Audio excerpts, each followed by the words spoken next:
Hello and welcome to MoonPiano tutorial series. In this video, I'm going to talk about the difference between MusicXML versus MIDI format. I've been getting a lot of questions on how to upload MIDI files into MoonPiano. And the answer is always the same, unfortunately, is that you can't. And the reason of this video, or the purpose of this video, is to explain what is the difference and why does MoonPiano support only MusicXML format. So let's begin by talking about few key differences. So MusicXML, as you can see, there is the XML part. So it is a music format that is written in XML, and XML on itself is, or on its own, it's a markup language, which essentially describes how something is displayed, or even better, rendered on the screen. It's like HTML, hypertext markup language, how a document is displayed or a website is displayed when you open it. MIDI, on the other hand, it's more optimized for music, for communication between two different devices. It's a much more compressed format. It's not textual, it's binary. You do have to decode it. It doesn't contain rendering information. It's more of just music, notes, and timings. That's what MIDI format is all about. It's a format that is optimized for speed. It is optimized to be compressed. It's optimized to be fast and without any sort of non-essential information, because when it comes to musical devices, these are often embedded devices. You want speed, you want files to be quickly sent, data to be quickly transferred, and everything played in real time. Hence, almost all digital equipments, etc., use MIDI. So this is how simple sort of part of MusicXML would look like. You'd have a note, you have pitch, you'd have like E, which describes the note. We're still within the note section, and fourth octave, etc. And the equivalent, okay, not really the equivalent, but a MIDI file would look like this. It's a binary file. We often talk with chunks, which is like a bunch of binaries that you'd have to read and decode, and you obviously have to know beforehand what each information means. And yeah, this doesn't contain any rendering or display information. So let's look at a more concrete example now. How, for example, this C5 note is displayed, or this measure is displayed in MusicXML, or its equivalent MusicXML file. So you would have a global measure right here, which contains the all the information of the current measure. And then you have, for example, the first note is described right here. And then you have another note, another C5 right here. And then we have two rest notes.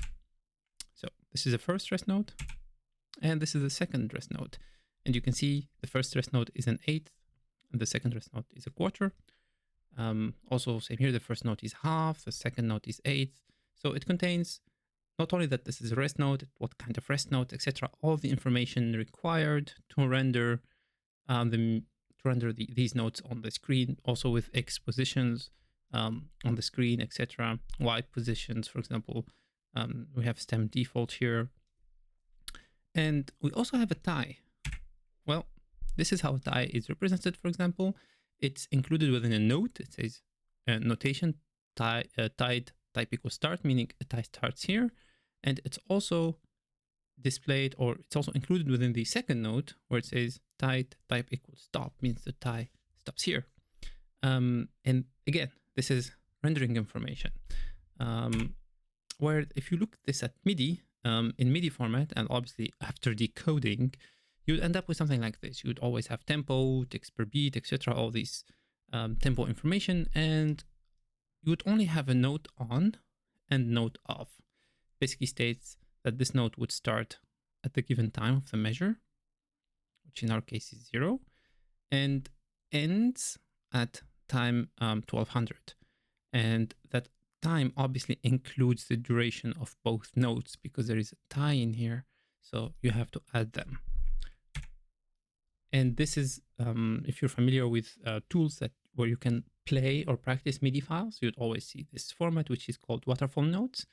And yeah, essentially this is what MIDI is all about: note on, note off, note on, note off, etc. That's all the information it has. So to summarize, they are two different formats. They each have different purpose, each built for a different reason, and they both excel at their purpose. MIDI is amazing when it comes to digital music, and if you're dealing with digital instruments, etc., or you sort of want to compose music with synthesizers, it's excellent. It's the best in slot.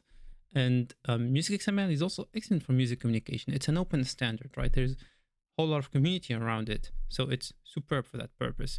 And the two of them can often be combined together. For example, when you would use MusicXML for rendering, but oftentimes you would generate MIDI from that MusicXML to play it, because MIDI format has a lot of ecosystem around it. So you would convert it to a MIDI and then implement the playback in MIDI format. Now, it is possible to convert MusicXML to MIDI format. You'd have to do some pre-processing. For example, as I mentioned here, you'd have to go through the visual clues, like you'd have a note that starts at measure number 1, and then you'd say, okay, there is a tie, so the note will also continue to the duration of the second note. So essentially, the start time is the time of this note, and the end time is the end time of the second note. So you would have to do some computation, but on MIDI, it contains the information right there. So again, it's a compressed format. It's meant for speed, so you don't really have to do any calculations. Everything is absolute, like the timings and everything.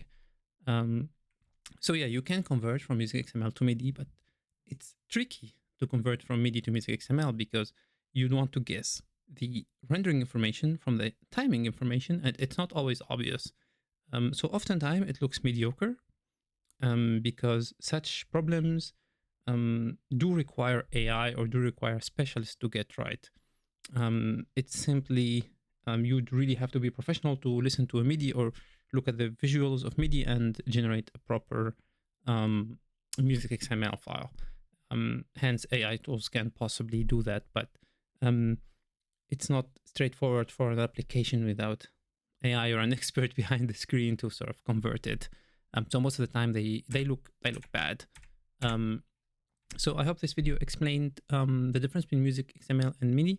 And MoonPiano chooses MusicXML obviously because the purpose of MoonPiano is to learn, to practice from music sheet, not just to play the piano, but get to learn sight reading, etc. along the way. So that's why MoonPiano chose to use MusicXML. Hopefully this was educative and maybe even entertaining, and I'll see you in the next one.